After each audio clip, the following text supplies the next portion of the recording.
전 태어날 때부터 농인이었어요. 아니요, 선천적인 건데 지니가 원래 있었으나 제가 너무 무디어서 몰랐던 것 같아요. 그냥 제가 세상에 관심이 없는 줄 알았어요.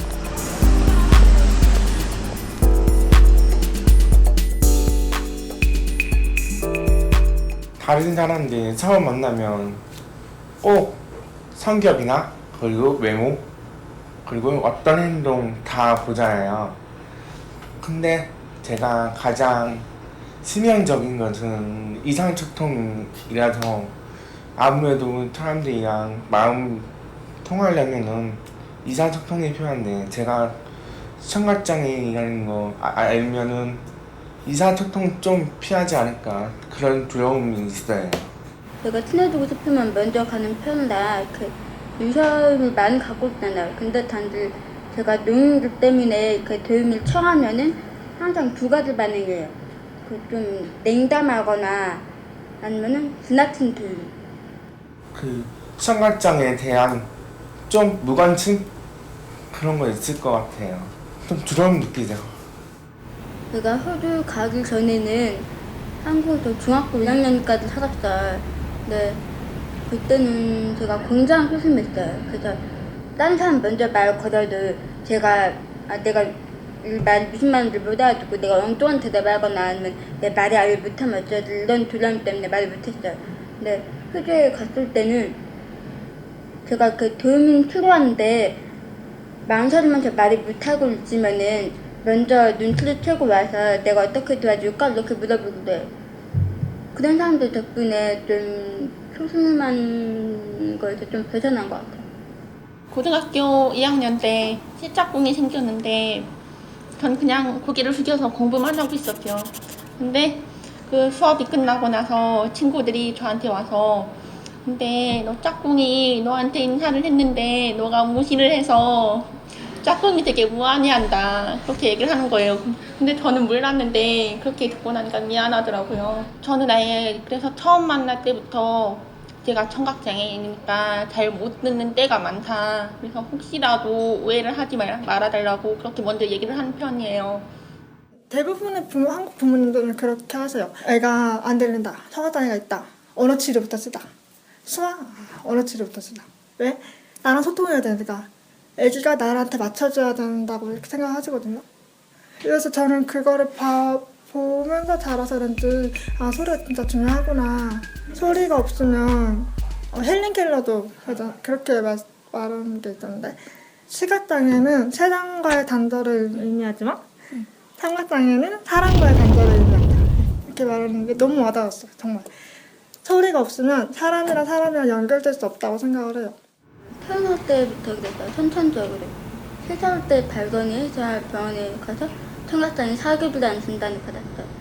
왼쪽은 정말 안 들려요. 아예 안 들리는데 오른쪽으로만 보통 사람 정도로 들을 수 있는 것 같아요.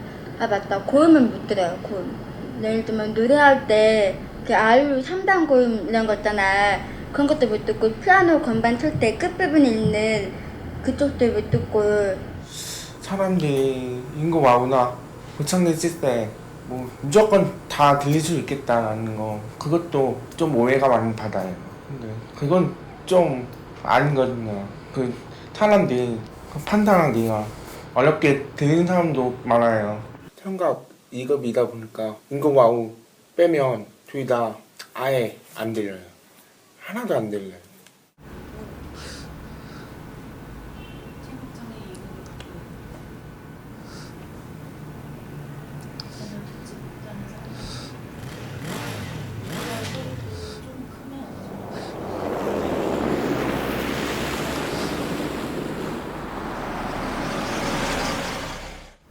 언어 치료는 뭐 계속 받아야 하는가? 평생 받아야 하는가 물어보셨잖아요. 저는 당연하다고 생각. 사회가 농인 아니면 다른 장애인 그 위치가 아니라 그 청인 일반인 그 중심이어서 따라가야 되는 게 많아가지고 평생 해야 되는 것 같아요. 청각장애는 언어장애를 동반하는 그 장애인도 있고 그렇지 않은 장애인도 있어요. 그런 사람들 모두가 똑같이 언어 치료를 받아야 하는 건 아니고 다 똑같이 효과를 보는 것도 아니기 때문에 사람마다 다르다고 생각해요. 제가 지금 사람들이 관대하게 생각해 주는지는 모르겠는데 제가 생각할 때는 아직 좀 어눌한 편이라고 생각을 해요. 그래서 아직까지도 책을 펼쳐서 발음해서 읽는 습관이 좀 남아있어요. 청각장애인 중에 말 잘하는 사람이면 너가 왜 청각장애? 아닌 것 같은데 뒤에서 부르면은 그냥 알아서 듣겠지. 솔직히 청각장애인은 아무리 말 잘해도 듣는 게 한계가 있어요. 그거를 모르는 사람도 있고요. 그리고 청각장애인은 무조건 수화를 사용한다. 솔직히 청각장애인 수화 모르는 사람 있고 수화를 조금 아는 사람 있고 완전 수화만 사용하는 사람 있거든요. 어딜 가도 이렇게 오해를 많이 받더라고요. 단둘이 얘기할 때는 괜찮은데 사람이 많아지고 그 상황에서 제가 얘기를 하면은 무슨 얘기를 하는지 거기 그룹에서 무슨 얘기를 하는지 끼어들 수가 없거든요. 알아들을 수가 없으니까 난 나만을 위해서 지금 무슨 얘기해? 이렇게 끼어들면은 솔직히 안 하는 사람 입장에서는 얘기하다가 흥이 깨지고 짜증이 나고 답답하고 그럴 거 아니에요. 저는 그런 걱정을 많이 하거든요. 그리고 저뿐만이 아니라 청각장애인들 거의 대부분이 그런 생각을 가지고 있을 거고 그래서 거의 눈치를 많이 봐요. 근데 제가 그런 상황에서 더 잘 듣게 되었다고 한다면 좀 더 참여를 하겠지만 그냥 그뿐이라고 생각을 해요. 청각장애인이라서 소외감은 어쩔 수 없는 거라고 생각하지만 그렇다고 해서 일반인도 소외감을 느끼지 않는 건 아니잖아요. 같은 장애를 가지고 있어도 서로 살아온 환경이 다르고 나온 학교도 다르고 그 문화도 다르기 때문에 얘기할 거리가 많이 없는 사람도 있어요. 그런데 그거에 반해서 정의는 저랑 같은 일반 학교도 나오고 생각도 비슷한 편이고 그래서 얘기를 하다 보니까 공통점을 많이 발견을 한 거예요. 그래서 더 친해지게 됐던 것 같아요. 노인들도 있을 때는 다 예쁘고 싶고 멋지고 싶고 뭐 여자친구 남자친구 이렇게 막 사귀고 싶잖아. 근데 아이들은 쉽게 만나잖아. 근데 노인들은 별로 그렇지가 않아. 같은 지역에 살거나 뭐 같은 교회에 다니거나 그런 식으로 해서 알게 됐는데 그냥 그뿐이지 뭐 처음들은 뭐 클럽 같은 데도 가고 뭐 노래방 가고 뭐 술 마시러 다니고 난 놀러 다니잖아. 근데 노인들은 대부분 그렇게 많이 못해.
연애에서는 서로에 대한 이해가 가장 중요하다고 생각해요.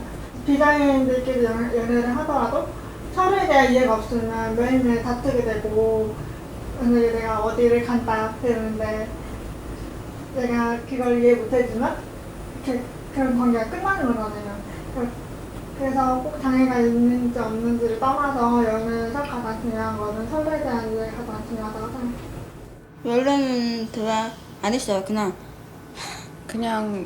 같이 사니까 대화 좀 하는 정도? 자매니까 대화를 하긴 하는데 약간 들풀는 대화를 한 거는 해본 적이 없었죠. 안 했죠. 그때는 다들 철도 없었고 챙겼도 없었으니까 이런 대화를 하기 시작한 거는 최근이래. 예전에는 이런 것들로 싸우기도 했어요. 그러니까 그냥 자매라서 사소한 걸로 다투는 것 때문이 아니라 제가 노인이고 얘는 청년이니까 제가 이런 것들을 잘 못 듣는 거에 대한 거를 동생이 어릴 땐 이해를 못했어요.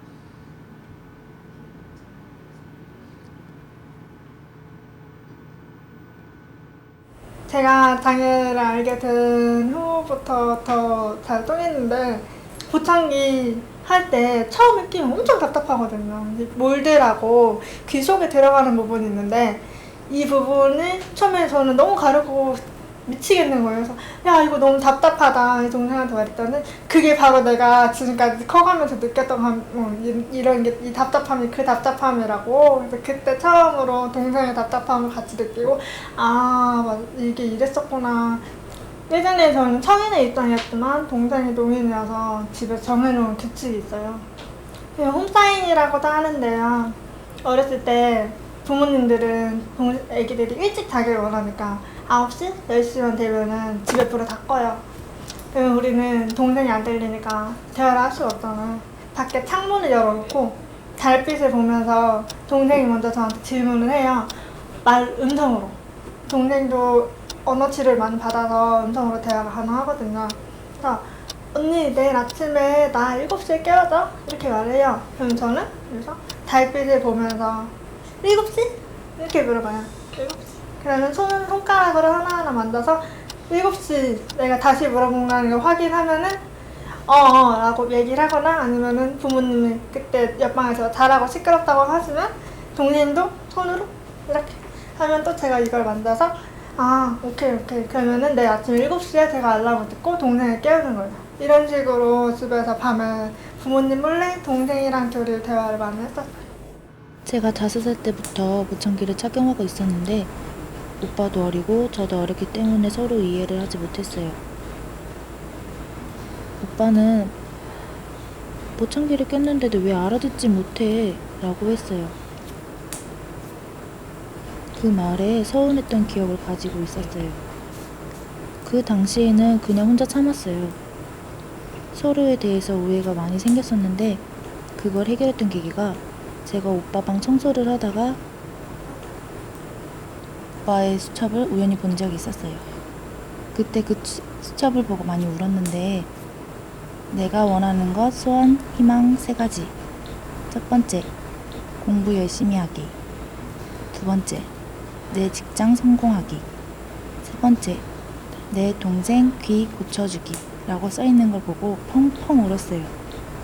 아마 오빠 입장에서는 답답한 것도 있었을 것이고 대화를 원활하게 하고 싶은데 계속 안 나가고 또 제가 말하는 것에 대해서도 시간이 많이 걸리는 것에 대해서 많이 힘들었을 것 같아요. 그래서 오빠가 저를 위해서 혼나더라도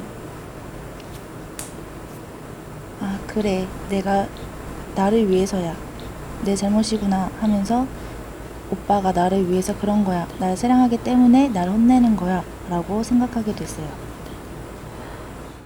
보청기는 제 기억으로는 제가 유치원 때부터 착용한 것 같아요. 그리고 와이어 슈즈를 초등학생 5학년 아니면 중학교 1학년 때 했던 것 같은데 그때는 저도 좀 더 잘 듣고 싶었고 병원에 엄마랑 둘이 갔는데 와이어 슈즈를 하면 좋을 것 같다 이런 얘기를 들으셨대 엄마가. 그때 엄마가 저한테 물어보시는 거예요. 와이어 슈즈 할까 말까 너 어떻게 했으면 좋겠어? 근데 저는 뭔지 모르잖아요. 철이 없으니까 이거를 해야 되는 건가? 말아야 되는 건가? 근데 엄마가 그때 눈물을 울면서 말씀하시는 거예요. 엄마 네가 이거 했으면 좋겠다. 그러면 더 잘 들을 수 있게 된다. 이렇게 말씀하셔서 저는 엄마가 우는 거 보고 내가 이거 하면 엄마가 행복하겠구나 생각하고 그냥 하겠다고 했죠. 저는 어렸을 때 청각장애인은 아니고 비장애인을 사러 왔다가 왔고 동생은 어렸을 때 4살, 5살 때 고열을 알아서 수술을 해서 청각장애인이 된 거예요. 아무래도 부모님 입장에서는 막내딸이고 더 아프다고 동생이 아프다고 생각을 해서 동생한테만 더 다독거려주고 아침에 깨울 때도 나한테는 그냥 발로 막 툭툭 차면서 일어나라고 해서 동생한테는 아이고 우리 애기 일어나 이런 식으로 다독거려줘서 일어나고 저는 그게 정말 너무 서운했어요. 그리고 동생한테는 비싼 보청기를 해주고 저한테는 아무것도 해주는 게 없는 것 같은 거예요. 엄마는 왜 나한테는 이렇게 비싼 보청기를 안 해주고 동생한테는 비싼 걸 해준다 나를 사랑하지 않나 나는 안 사랑하냐 이런 식으로 대결했던 적이 있었는데 커서 19살이 돼서 돼서야 제 장애를 발견했는데 그 장애를 발견했을 때 부모님이 저한테 똑같이 보청기를 사주더라고요. 그리고 양쪽 동생 한쪽만 사줬는데 그래서 그때 진짜 내가 너무 몹쓸만 했구나. 근데 저는 가족 중에 저 혼자 노인이고 부모님은 제가 노인이라는 단어를 쓰는 걸 별로 좋아하지 않으셔요. 제가 저 스스로를 노인이라고 부르는 걸 좋아하시지도 않으시고 인정하는 게 싫으신 것 같아요. 왜냐하면 제가 처음처럼 살아가길 원하시는 것 같아요. 계속 글로 쓰는 것보다 말로 하는 거를 더 하라고 하시고 발음 연습 같은 거라든지 제가 못하는 사람 뭐라고? 이렇게 다시 물어보면은 왜 한 번에 못 알아듣냐고 화를 내시고 그건 어릴 때 자주 그랬는데 지금은 제가 수화통학과 다니다 보니까 농이나 농문화 같은 거에 대해서 알게 되고 이제 정체성이라든지 이런 것도 깨닫게 되니까 엄마한테도 이렇게 말을 해요. 들으시고 난 뒤로는 어릴 때보다는 좀 더 많이 해주신 것 같아요. 20대는 젊음이 가장 큰 무기라고 다들 그렇게 얘기하잖아요. 저도 30이 되면 20대를 진짜 너무 부러워할 것 같고 그래서 지금을 후회 없이 살아야 된다고 그렇게 생각을 해요. 차별을 하는 사람들만 부정적으로 보지 말고 오히려 나한테 잘해주는 사람 좋은 면만을 바라봤으면 좋겠어요. 그래서 자신의 삶을 좀 긍정적으로 생각하고 즐겁게 살았으면 좋겠어요. 대부분 사람들을 청각장애가 있기 때문에 하고 싶어도 못하는 일이 많다 생각하시는데 저는 그게 아니라고 생각해요. 노인들 때문에 못하는 일은 분명 있어요. 있는데 그럼에도 불구하고 노인들 때문에 이거를 하면 더 이런 장애가 있어도 이런 거를 할 수 있구나 하고 다른 사람한테 알려줄 수 있잖아요. 청각장애가 있기 때문에 오히려 더 할 수 있는 게 많아요. 지금 할 수 있을 때 해보고 실패를 무서워하지 말고 그래도 도전하는 게 나중에 너가 실패했을 때에도 도움이 되는 거라고 생각을 해요. 나 앞으로 더 열심히 해보라고 해보고 싶어요. 장애물을 뛰어넘어 장애를 극복하고 이런 식으로 많이 말하시는데 저는 장애는 또 다른 기회라고 생각해요. 제가 이렇게 말씀드렸더니 어떤 분이 막 화를 내시더라고요. 네가 지금 장애 정도가 심하지 않아서 그렇지 다른 사람들처럼 진짜 아예 안 들리거나 팔 다리가 하나 없다거나 하면 네가 그렇게 말할 수 있을 것 같아 라는 말을 들었는데 막상 저도 그 상황이 닥치면은 그렇게 말할 수 없을지 모르겠는데 지금의 저한테의 장애는 기회라고 생각해요. 그래서 근데 그 기회라고 해서 또 인생에 많은 부분을 차지하고 있는 건 아니고 이 10%의 장애라는 기회를 통해서 나머지 90%의 유전별을 행복하게 해줄 수 있는 밑거름이다 이런 식으로 생각하고